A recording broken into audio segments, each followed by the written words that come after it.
रायगड आणि रत्नागिरी जिल्ह्याला हवामान खात्याकडून पावसाचा येलो अलर्ट जारी करण्यात आलाय। दोन्ही जिल्ह्यात पावसाची जोरदार बॅटिंग पाहायला मिळते।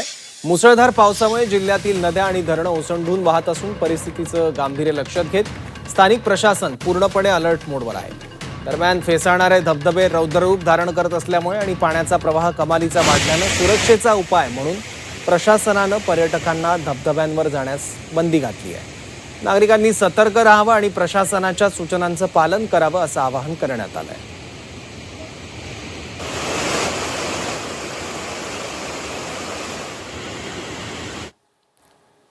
जिल्ह्यामध्ये मुसळधार पाऊस पडतोय। रत्नागिरी आणि रायगड जिल्ह्याला हवामान विभागाने येलो अलर्ट जारी केलेला आहे। आपण सध्या आहोत चिपळूणच्या एका धरणावरती आणि सध्याची ही स्थिती आपण बघतोय।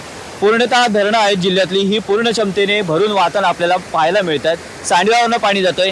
एकीकडे जर आपण बघितलं तर रायगड आणि रत्नागिरी जिल्ह्याला येलो अलर्ट दिलेला आहे, त्यामुळे तिथलं प्रशासन आहे ते अलर्ट मोडवरती आलेलं आहे।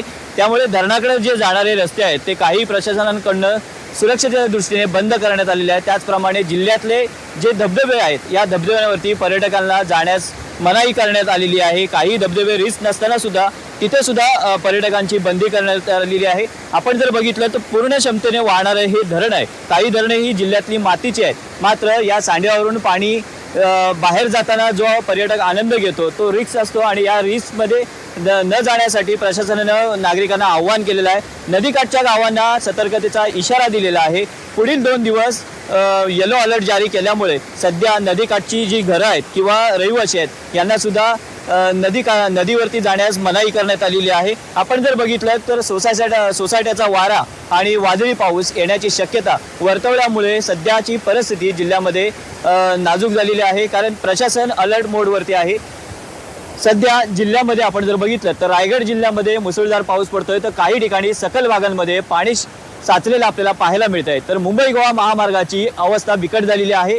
रत्नागिरीपासून ते रायगडपर्यंत या मुंबई गोवा महामार्गाच्या कामाची पोलखोल पावसामध्ये पडलेली आपल्याला पाहायला मिळते। काही ठिकाणी तडे गेलेले आहेत, तर काही ठिकाणी खड्डे पडल्यामुळे प्रवाशांना त्याचा त्रास सहन करावा लागतोय। रवींद्र कोकाटे, झी मीडिया, रत्नागिरी।